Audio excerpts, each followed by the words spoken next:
Right, so the fallout from Keir Starmer's appalling conduct over the last week in relation to the Muslim communities, in relation to Islamophobia, in relation to his opinions over what Israel has a right to do concerning Palestine isn't going away. If anything, it seems to be worsening. From advocating for war crimes to be committed by Israel in regards to withdrawing water and power from Gaza and quickly realising people didn't like that, funnily enough, some of us are actually human and all, resulting in him doing a little bit of backpeddling while still refusing to retract what he said, of course, or apologise, because that appears to be completely beneath him. As if that wasn't bad enough, though, instead of apologising, he then set up a spur-of-the-moment meeting with the South Wales Islamic Centre whilst on a trip to Wales, unplanned as we've subsequently found out, where he claimed in his own tweet to have gone there and demanded the release of Hamas hostages because somehow an Egyptian imam and the Muslim community of Cardiff are somehow responsible for that. Or is it just all Muslims Keir? Either way, he completely misrepresented his visit there to use them as political capital, and he's been caught out for that as well. The words, "I'm sorry," still have not crossed his lips though, and the damage is increasing. This is spiralling from what was an appalling incident into a full-blown party crisis, and still it appears Starmer is set on damage limitation rather than acknowledging he himself was in any way at fault. Right, so things are getting progressively worse for Keir Starmer in light of this Islamophobia crisis in his party that he and they are currently embroiled in, a crisis he himself is chiefly responsible for. And if he truly believed in taking responsibility for his own actions, he could probably have avoided all of this by now. But he doesn't. The man's arrogance is astonishing in light of what he's been caught out with here. From saying Israel has the right to stop water and power going into the concentration camp known as the Gaza Strip, to rowing back on that as something he didn't mean, to flat out denying he ever said it. Starmer's reputation was looking ropey at best, not least because he was supposedly a human rights lawyer and ought to have known all about this. Should be his specialism, his forte. But what has made things even worse since was his little stunt at the South Wales Islamic Centre, where he put out a tweet and pictures showing a good-natured meeting between himself and the Muslim community there. That's how he wanted it to appear. Only for Starmer to have actually ended up undermining all of that by claiming he went there and said he demanded the Israeli hostages being held by Hamas be released, which clearly isn't the responsibility of people in South Wales, and clearly isn't the responsibility of all Muslim people, equally as bad as, say, for example, tarring all Jewish people with the crimes being committed by Netanyahu and his forces in Israel. It was racist, it was Islamophobic, he has caused massive distress to the South Wales Islamic Centre, not least to the Egyptian imam personally who welcomed him, who was completely unaware of Starmer's genocidal comments regarding water and power supplies to Gaza, but also could barely speak a word of English, and certainly couldn't read it, so Starmer pulled a fast one. I covered much of this in other videos, so I won't repeat this any further except to say that Islamic Centre issued a response at the time and promised another response was forthcoming in light of what Starmer had done, and here is what that second statement says, published by the Muslim Council of Wales. We at the South Wales Islamic Centre would like to clarify our stance considering the recent visit from Keir Starmer, leader of the opposition and Labour Party.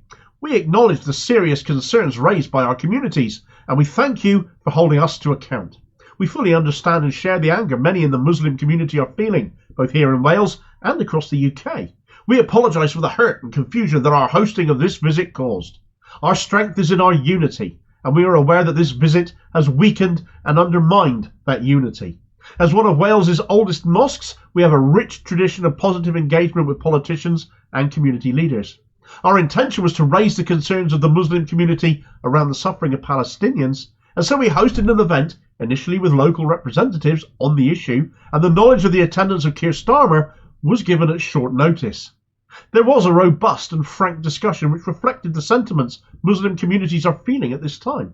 Members of the community directly challenged Keir on his statements made on the Israeli government's right to cut food, electricity and water to Gaza, warranting war crimes as well as his failure to call for an immediate ceasefire. We recognise that while our intention was to raise the issue of suffering of Palestinians, regrettably the outcome has put the South Wales Islamic Centre and the wider Muslim community into disrepute. We express our dismay at Keir Starmer's social media post which reads, I was grateful to hear from the Muslim community at the South Wales Islamic Centre. I repeated our calls for all hostages to be released, more humanitarian aid to enter Gaza, for the water and power to be switched back on, and a renewed focus on the two-state solution. We wish to stress Keir Starmer's social media post and images gravely misrepresented our congregants and the nature of the visit. We affirm unequivocally the need for a free Palestine. We implore all those with political authority to uphold international law and end the occupation of Palestine. A strongly and certainly very diplomatically worded statement there, utterly damning of Starmer, who it would seem only turned up at the last minute as an afterthought because he happened to be in the area at the time. And he used this community centre as political football to avoid an apology over his advocation of war crimes, be they have been intentional or not. Now he owes this Muslim community in Cardiff an apology too, but he just doesn't appear to like saying sorry. Well, this crisis Starmer has made for himself, and the hole he keeps digging ever deeper, is intensifying, as today the mainstream breakfast news programmes have picked up the story. BBC Breakfast and Good Morning Britain have both run stories saying Starmer and Angela Rayner, so she's now been pulled into this, will be meeting with Muslim MPs today, hasn't happened at time of writing, to try and find a way to put this story to bed. Now the answer is, of course, obvious, I would hope, and I'd hope those Muslim MPs tell him as much, and that is that he needs to stop fannying around and offer an apology. It's been 2 weeks since Starmer made those original war crime comments. He's left them hanging in the air, thinking it'd be politically expedient for him to do so, that people are either too scared of being called anti-Semites or too indoctrinated to oppose Israel in any way, and such a hardline stance played well with those right-wingers whose votes he wants. As much as I see Starmer as a political pygmy, he's not stupid. He's too well educated to not know what he's doing when he's doing it. And as much as he's out of touch with ordinary people up and down the country, as much as he's Tory light, with little sense he'd change much in power from what we have now, I can quite believe he thought this would play well. It didn't, because we're not all immoral like he appears to be. He's tried to row back. It hasn't worked. He's tried to avoid apologising over and over again. And when that comes, when that apology, I think, will inevitably have to come, it will sound more and more hollow the longer he takes to offer it. But offer it he must.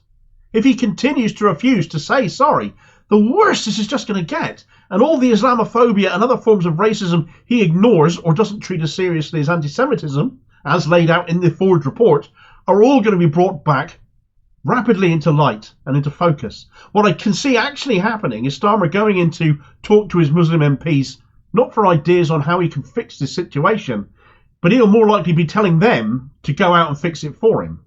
I can't see Starmer backing down on this personally at any time soon, despite the need for that apology. I think he would probably regard it as a weakness if he offered it. And I think he's going to keep screwing this up as a result for a little while yet. If the Tories play this smart, there's signs they sniff an opportunity here. Sunak has just announced a doubling of the humanitarian aid package to Gaza from 10 to 20 million pounds. Still next to nothing in practice, but as an example it is. They could make some capital out of this with communities that don't typically vote for them. But such is the grave offence Starmer has not just caused once but twice now to Muslim communities, which is only increasing with that lack of contrition on his part. Starmer could certainly lose their vote at the very least, but the Tories may make a concerted effort to try and win it over to them too. How successful that would be, I don't know. It wasn't that long ago Suella Braverman was accusing them all of being the drivers behind grooming gangs after all. The Tories are no more of a friend to Muslims than they are of anyone else, but Labour simply losing that vote in any meaningful way could cost them in the region of 30 seats. Such is the strength of the Muslim vote in some areas. Furthermore, Starmer is still getting it in the neck by local party representatives on this too, as resignations have continued. The large Muslim presence in Leicester, as an example, has also led to that entire city Labour group penning a letter to all party leaders, including Starmer, to call for both an immediate ceasefire and an end to collective punishment and an end to the blockade in Gaza. On top of that today, more than 150 Muslim Labour councillors, numbers still growing, have penned a joint letter to Starmer and Rayner demanding they call for a ceasefire. So this is a very much a strong narrative now being carried through, and it's something Labour would do well to consider. Why have they not called for a ceasefire? Well, I'm going to cover that in the next video. Thanks for watching this one, though. I hope you found the video useful. Please like, share, and subscribe if you did. More content out daily. Please do have your say on this story in the comments below and be part of the conversation. What do you think Starmer needs to do? Is there anything he can do to fix this? Do let me know. Meanwhile, here's a video recommendation where Starmer met the people of the South Wales Islamic Centre. The detail and the backstory on that story and how he basically used them for political gain is right here, and I'll catch you on the next vid. Cheers, folks.